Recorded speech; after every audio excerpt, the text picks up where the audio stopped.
Je vous invite maintenant à continuer notre série de prédications dans l'épître aux Hébreux, chapitre 12 maintenant. Nous sommes dans les versets 14.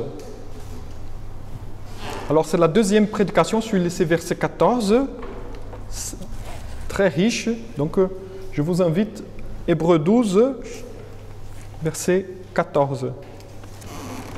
Le texte biblique dit: « Recherchez la paix avec tous et la sanctification sans laquelle personne ne verra le Seigneur. » Je vous invite à la prière. Notre Dieu, notre Père, nous te rendons grâce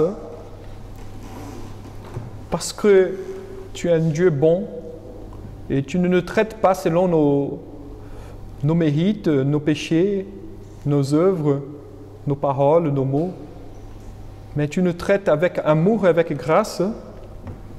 Et nous te demandons humblement, Seigneur, ta promesse, car tu nous as promis ton Saint-Esprit, que tu nous donnerais l'Esprit Saint afin de nous conduire, de nous convaincre de la vérité, de la justice et du jugement. Seigneur notre Dieu, nous te demandons humblement, sois avec nous, Seigneur, aide-nous à bien comprendre ta parole et qu'ainsi, Seigneur, nous puissions, Seigneur, la mettre en pratique dans notre vie quotidienne. C'est au nom de ton Fils bien-aimé, Jésus-Christ, notre Seigneur et notre Sauveur, que nous prions. Amen. Amen. Alors aujourd'hui, je vous invite à poursuivre notre exposition de ce texte si riche de la parole de Dieu. Et nous avons déjà vu la semaine dernière l'emphase de ce texte sur le verbe « rechercher ». Il s'agit d'un verbe très fort, parce que normalement nous avons la tendance de voir la paix et la sanctification. Il s'agit de deux mots qui sautent à nos yeux, mais dans le texte grec, le verbe employé, le verbe « rechercher » est quelque chose de très très très fort. Et donc, c'est même particulière de l'écrivain aux Hébreux d'utiliser une telle expression. C'est pourquoi nous déployons toute notre prédication de la semaine dernière sur cette emphase sur le verbe « rechercher ». Cet impératif de rechercher montre la partie de l'importance et la partie pratique de cette quête de la paix et de la sanctification. Cette recherche faite par tous nos efforts, doit être faite par tous nos efforts, et justement le mode d'être chrétien, c'est-à-dire les chrétiens, il est toujours en train de rechercher la paix et la sanctification. Il ne peut pas s'arrêter. Il nous aide, justement, ces versets, ils nous aident à bien comprendre ce temps que nous sommes en train de vivre maintenant, surtout dans ce cadre de cette série de prédications, c'est comment vivre la foi chrétienne dans un monde pervers. Et donc, ce texte nous encourage à justement poursuivre dans cette démarche de rechercher toujours la paix et la sanctification.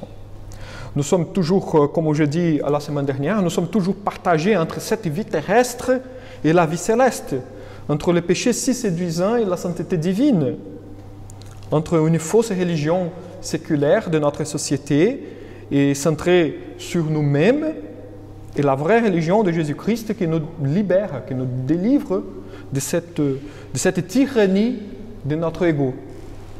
La semaine dernière, nous avons vu la signification objective de la paix comme l'accomplissement de l'œuvre de Jésus-Christ. Ce n'est pas simplement la paix, n'a pas à avoir de confrontation, être tranquille les uns les autres, mais paix, ça veut dire l'œuvre accomplie de Jésus-Christ sur la croix. Parce que la paix, la plus importante, c'est la paix entre Dieu et l'homme. S'il n'y a pas la paix entre Dieu et l'homme, la paix entre nous, c'est impossible. C'est impossible. Ah, mais il y a la paix dans le monde. On a vu la semaine dernière que normalement, la paix dans le monde, elle est une paix imposée. Et justement, c'est Dieu nous épargne de nous-mêmes par la providence en mettant un frein dans l'être humain afin de ne pas se détruire. C'est pourquoi dans le monde, on a toujours une paix relative. Mais la vraie paix, c'est toujours la paix de l'Évangile, qui vient justement, qui coule du fait que Jésus-Christ il est mort pour nos péchés, pour établir cette alliance perdue. Il n'y a que l'Évangile qui donne la vraie paix. car la vraie paix dépend de Jésus-Christ. Ainsi que si quelqu'un veut vivre en paix, il faut se tourner vers Jésus-Christ, en repentance et en confiance, qu'il est le seul capable de pardonner. Et donc là, ça entame justement une vie de nier soi-même. Et là, c'est pourquoi paix et sanctification marchent toujours ensemble. Ce n'est pas possible d'avoir la paix sans la sanctification. Il n'est pas possible d'avoir la sanctification sans poursuivre la paix. Néanmoins, les choses ne sont pas si simples. Et ce matin, je voudrais vous inviter à réfléchir sur les conséquences de l'absence de la paix et les promesses de la fausse religion. La semaine dernière, nous avons vu l'impératif et qu'est-ce que c'est la vraie paix. Aujourd'hui, je voudrais poursuivre dans le sens qu'est-ce qui se passe lorsque nous ne cherchons pas la paix et les promesses de la fausse religion de notre société. Mon but est que nous soyons affermis, mes frères et sœurs, dans la parole de Dieu et qu'ainsi, nous cherchons cette vraie paix afin de ne pas être une proie des discours séduisants de la fausse religion de notre société actuelle. Alors, je me tourne tout de suite d'abord aux conséquences de l'absence de la paix. Lorsque l'Église, écoutez-moi bien, lorsque l'Église ne cherche pas la paix, il apparaît les querelles parmi les personnes. C'est naturel le fait de... Lorsque l'Église ne cherche pas la paix, il y a toujours des querelles. C'était vrai à l'époque des apôtres. Si vous voulez voir des querelles, il y a pas mal dans l'Église des Corinthiens. C'est vrai encore dans l'Église au début du 1er siècle, Moyen Âge, l'époque moderne, jusqu'à aujourd'hui. Si vous êtes déjà allé dans quelques églises, vous devez déjà voir qu'il y a pas mal de querelles. Toujours il y a des querelles. Pourquoi? Simplement parce que nous ne cherchons pas la paix. C'est la conséquence. Car les personnes, parce que tout ce qui se passe, c'est que les personnes, au lieu de chercher la gloire de Christ, elles cherchent à faire leur propre volonté. Et donc, quand on veut faire notre propre volonté, on touche à la volonté de l'autrui, qui n'est pas forcément la même que la nôtre, automatiquement, on rentre en discussion. Donc, c'est comme ça que ça commence. Elles sont chrétiennes, mais les gens sont chrétiens, mais ils mettent un peu à côté l'Évangile. Au lieu de penser comme selon l'Évangile, normalement, nous avons la tendance de penser selon nous-mêmes. Et lorsque nous pensons selon nous-mêmes, nous pensons selon la religion séculaire de notre société. Malheureusement, il y a certains sujets de notre existence, mes frères et sœurs, qu'il n'y a pas de nuances. Il y a les noirs et les blancs. Et dans ce cas, c'est comme ça que ça marche.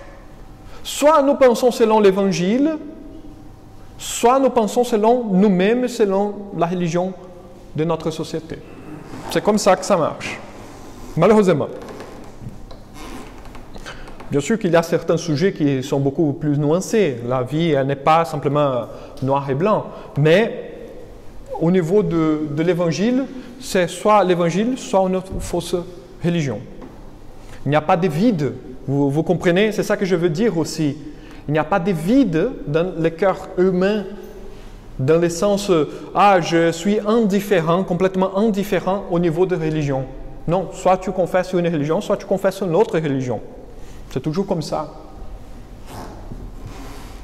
Voici la raison par laquelle chercher ces dons divins est impératif. Comme nous avons vu la semaine dernière, la paix et la sanctification sont des dons. Il faut chercher, il faut toujours demander au Seigneur.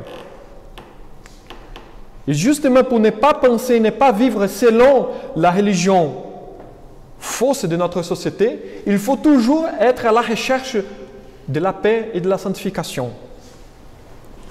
Parce que soit nous vivons selon l'Évangile, soit nous vivons selon des fausses religions qui se présentent dans notre société. C'est toujours un ou l'autre, malheureusement. D'une façon très pratique, la paix est la base objective de la solidarité de la communauté. Ça veut dire, nous sommes en paix avec Dieu, automatiquement nous sommes solidaires les uns les autres. Il y a la charité, il y a l'amour.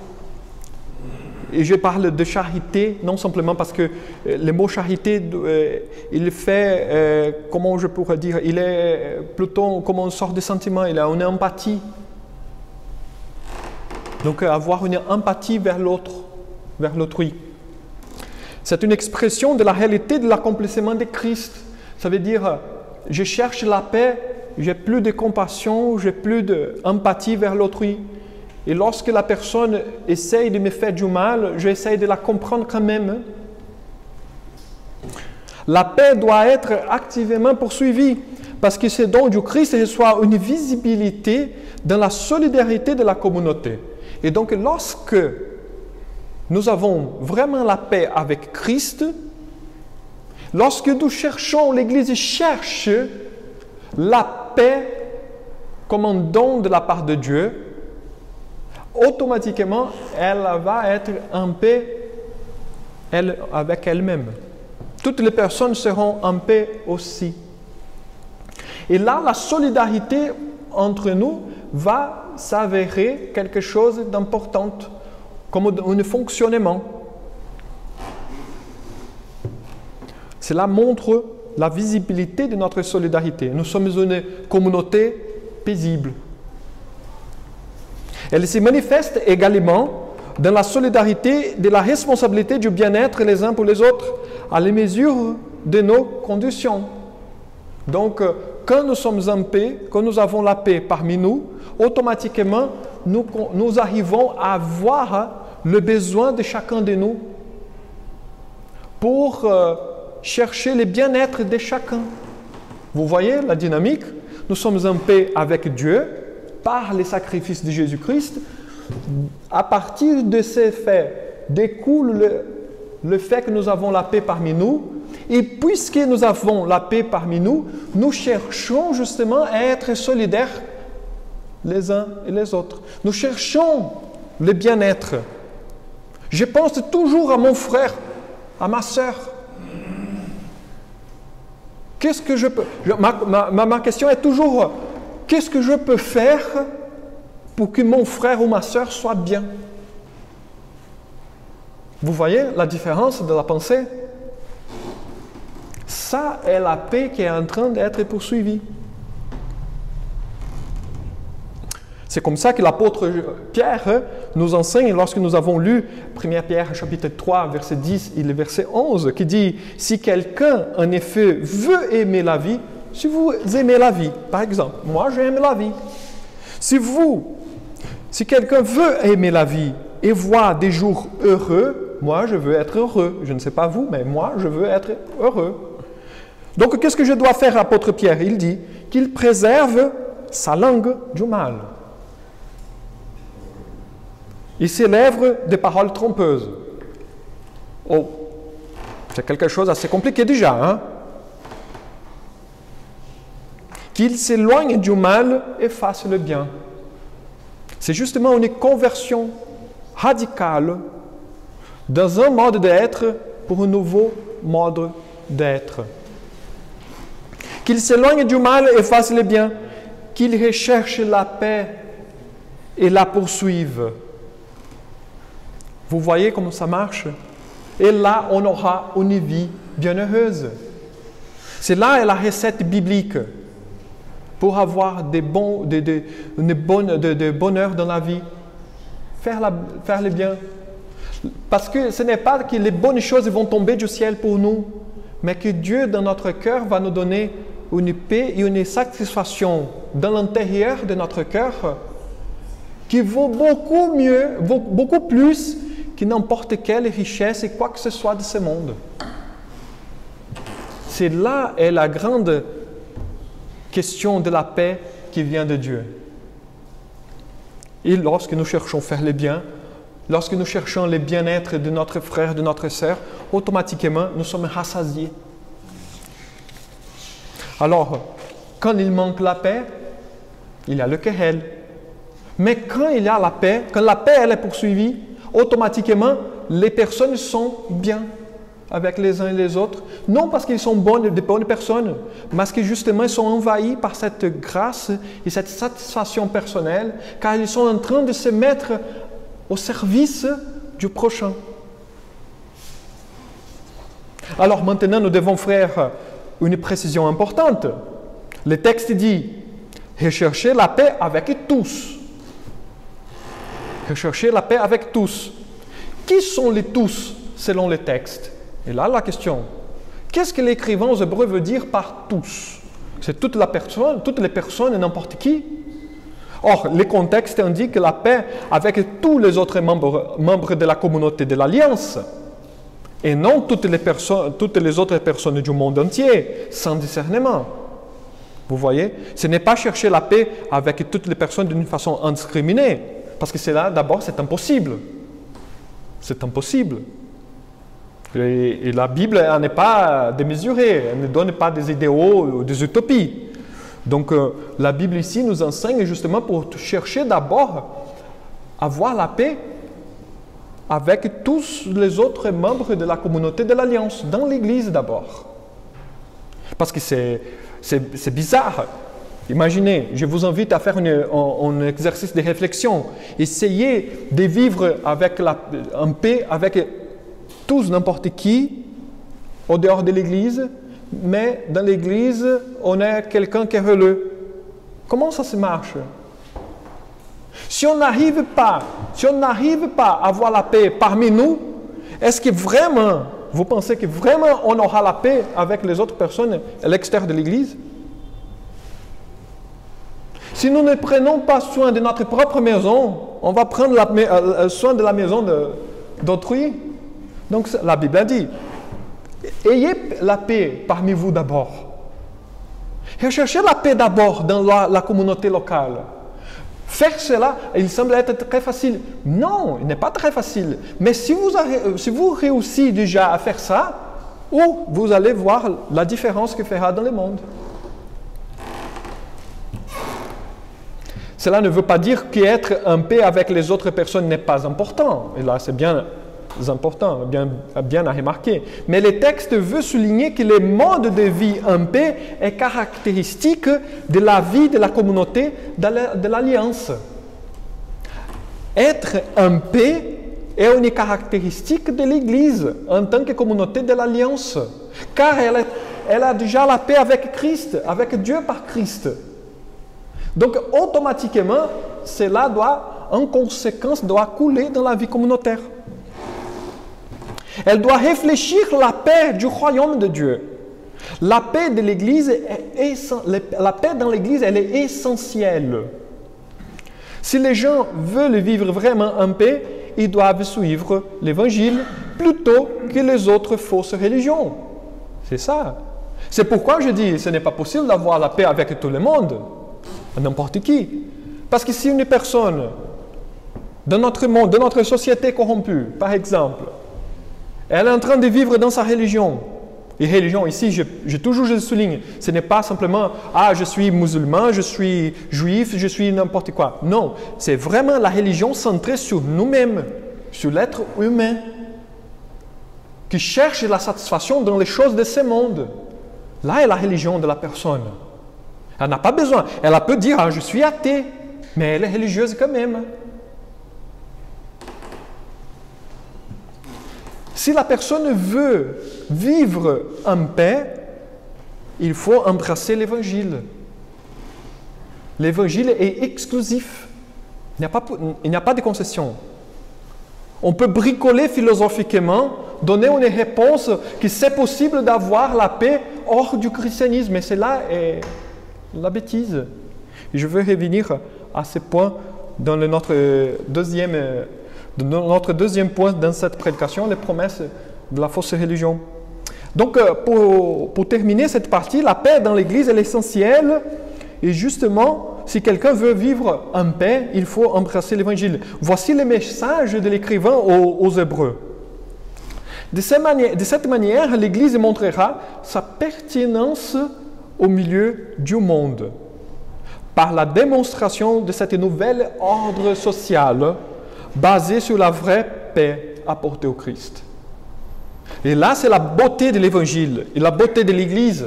L'Église, comme il s'agit d'une société à côté, qui montre, vous n'avez pas besoin de vivre de cette manière forcément. Vous avez une autre option.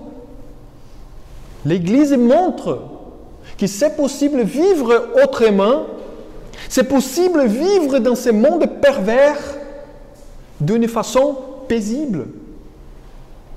Vous voyez, là est la beauté de l'Église. Elle rend ce témoignage simplement par le fait qu'elle met en place cette quête, cette recherche pour la paix.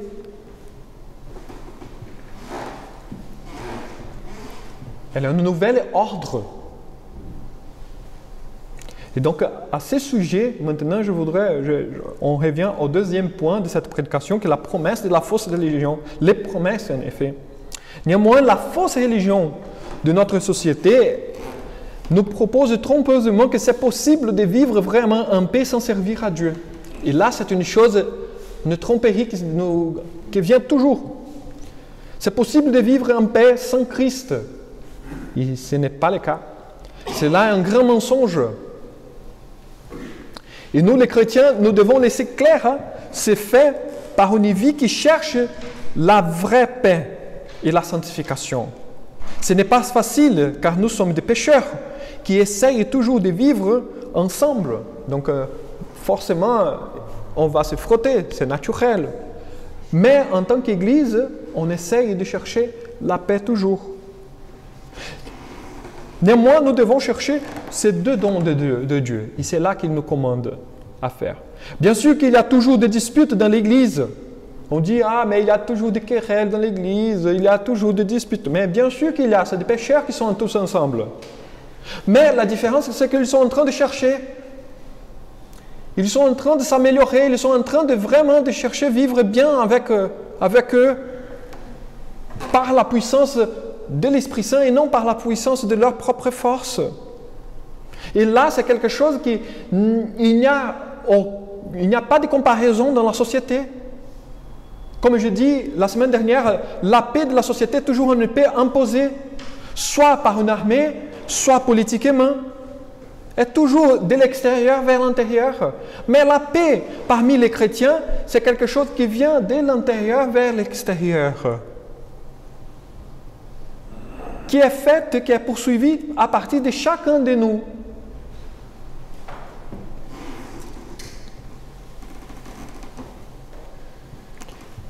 Il y a des querelles, il y a des disputes, il manque la paix dans l'Église, bien sûr, parce que lorsqu'elle a fut négligente dans la recherche de la paix, comme les écrivains aux Hébreux nous encouragent aujourd'hui à faire, elle a manqué vraiment la paix. Il y a eu des disputes. Nous disons normalement que l'Église est très fragmentée et qu'il y a des divisions ou des disputes. Et c'est vrai, je vous assure, c'est vrai.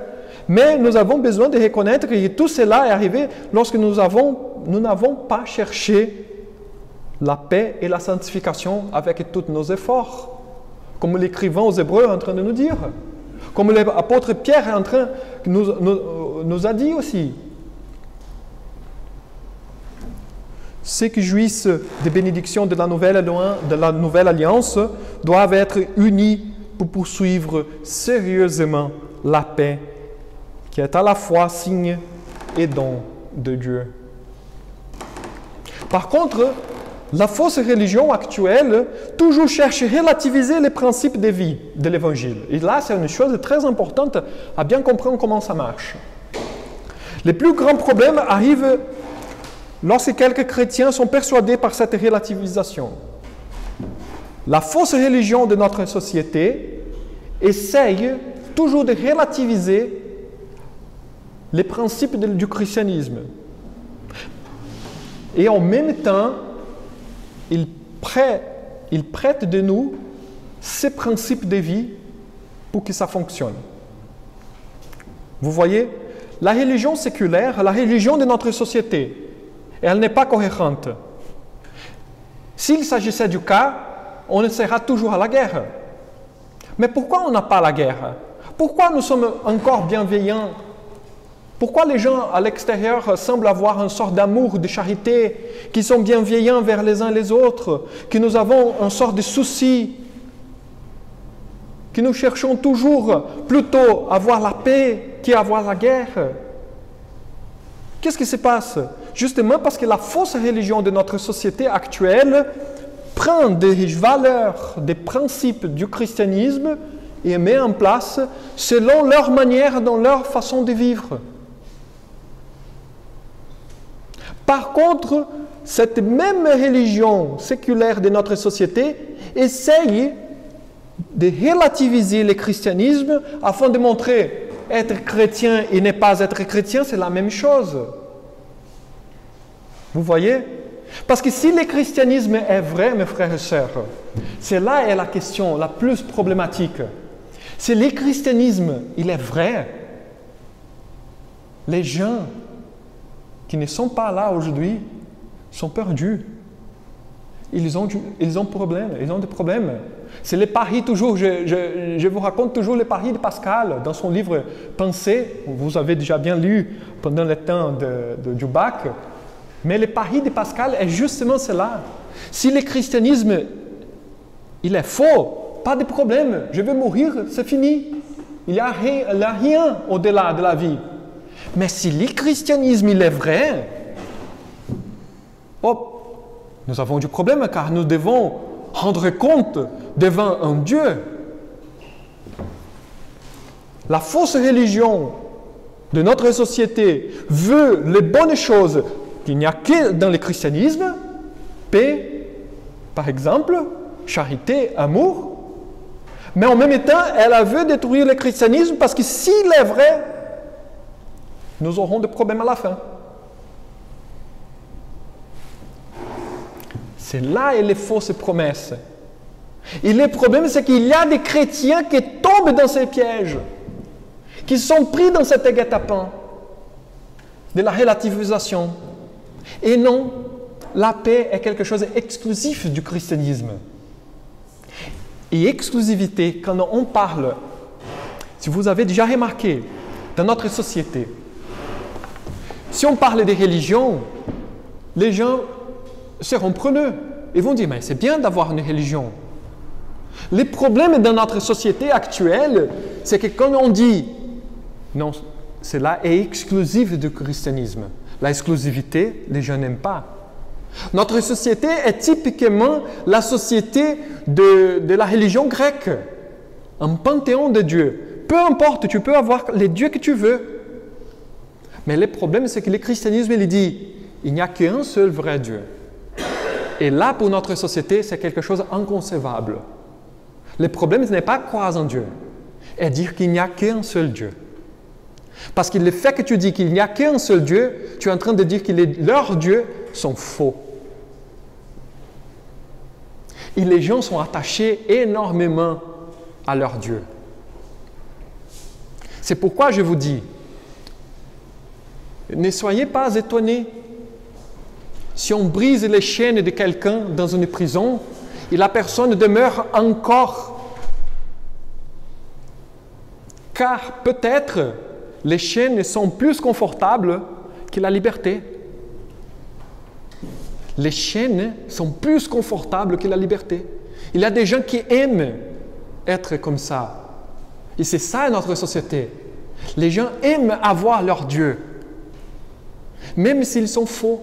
Et c'est pourquoi ils n'aiment pas, lorsque nous disons « nous sommes tous pécheurs », il n'y a qu'un qui peut nous sauver, Jésus-Christ. Et en plus, vous ne pouvez faire rien. C'est par grâce que nous sommes sauvés. Ce ne vient pas de vous. C'est un coup fatal, létal dans notre orgueil humain.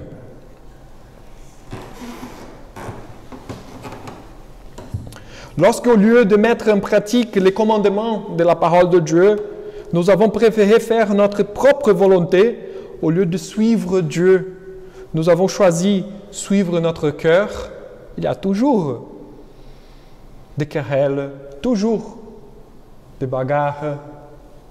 Mais les moments que nous mettons en place les commandements de Dieu, lorsque nous cherchons activement la paix, on serait bien.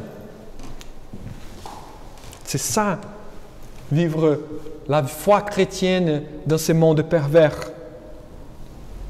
Nous ne pouvons pas être relativisés, nos principes, nos valeurs en tant que chrétiens ne peuvent pas être relativisés par la fausse religion qui essaye justement de faire un amalgame entre l'évangile et leurs propres pensées.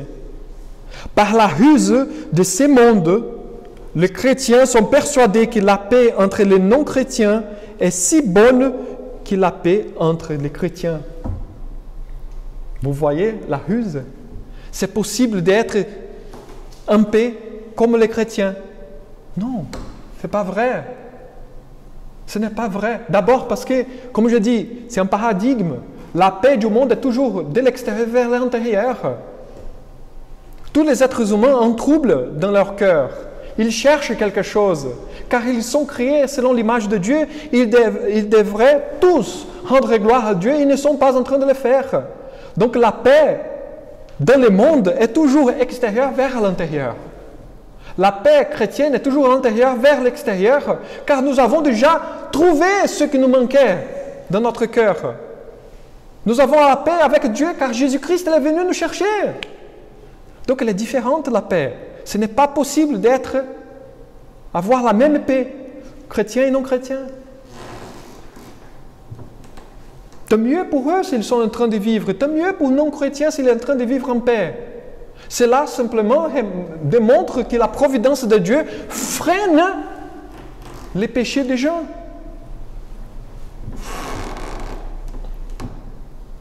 Ainsi, nous devons chercher ces deux dons de l'Esprit Saint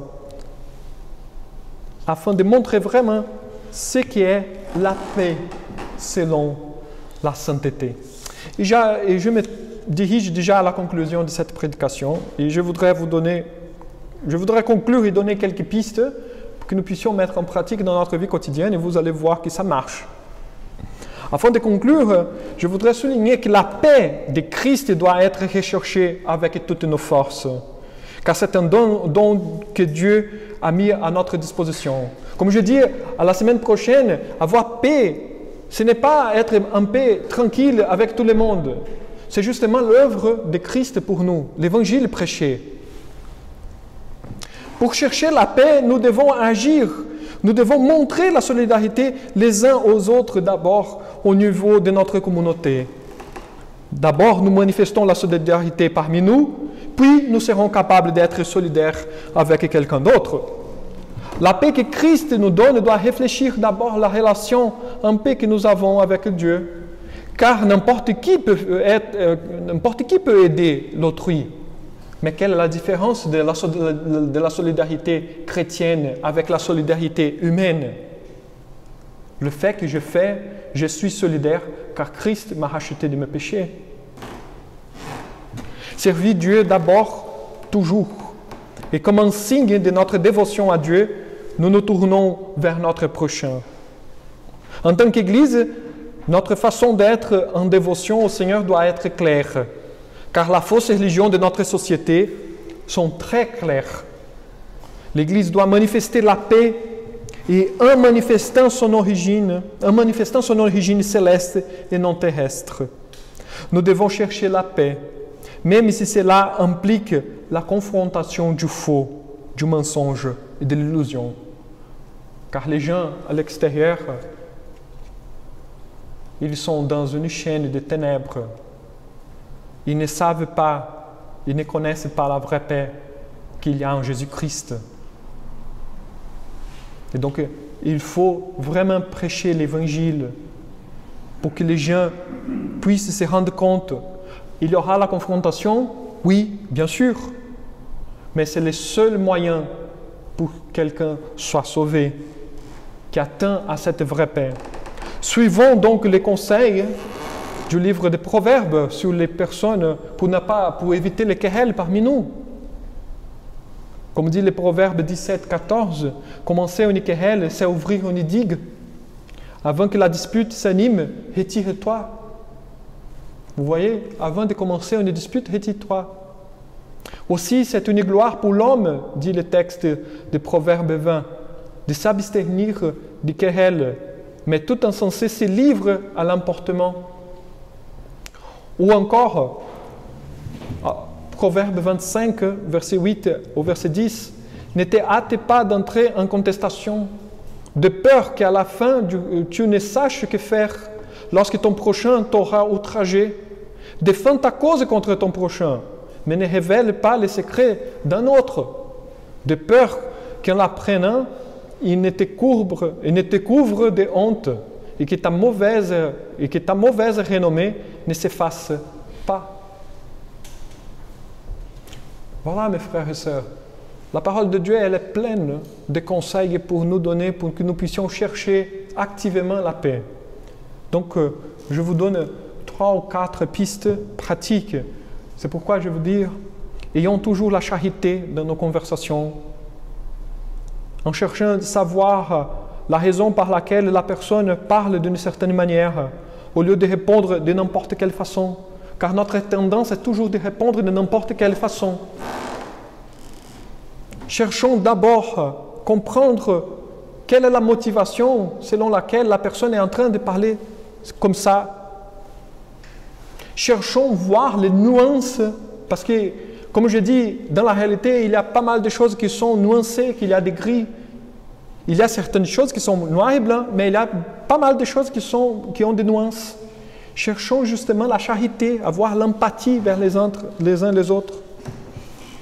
Une chose très difficile, je le sais, râlons moins. Nous avons l'habitude de râler, de tout râler, râlons moins. Et je vous invite à faire plutôt des compliments. Faire plutôt des compliments.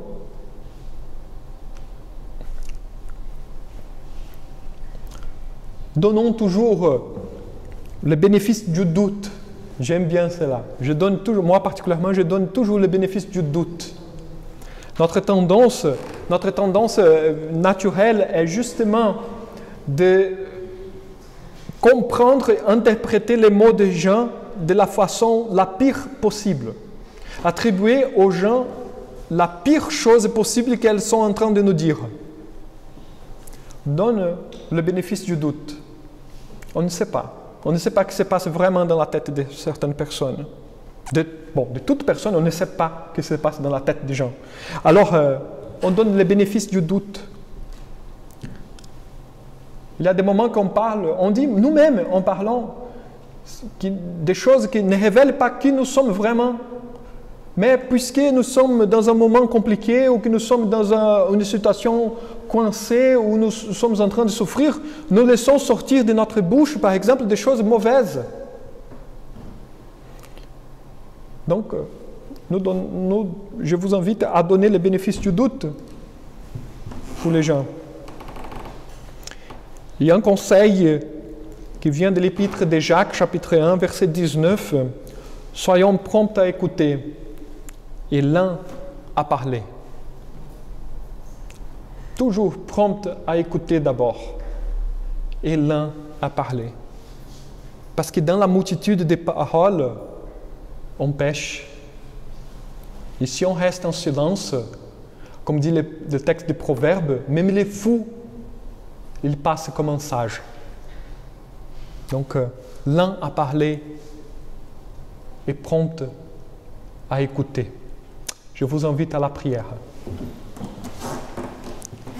Seigneur, notre Dieu, notre Père, nous te rendons grâce, Seigneur, car ta parole est vraiment sagesse.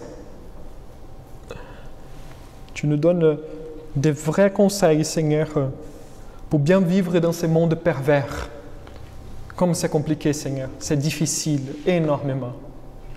Mais Seigneur, aie pitié de nous et donne-nous ton Saint-Esprit pour nous aider, pour nous conduire, pour transformer notre cœur et que nous soyons vraiment changés pour ta gloire.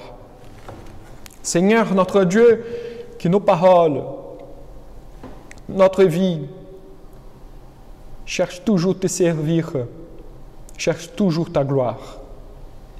Nous te demandons humblement, Seigneur, que tu sois avec nous. C'est au nom de Jésus, notre Seigneur et Sauveur, que nous prions. Amen.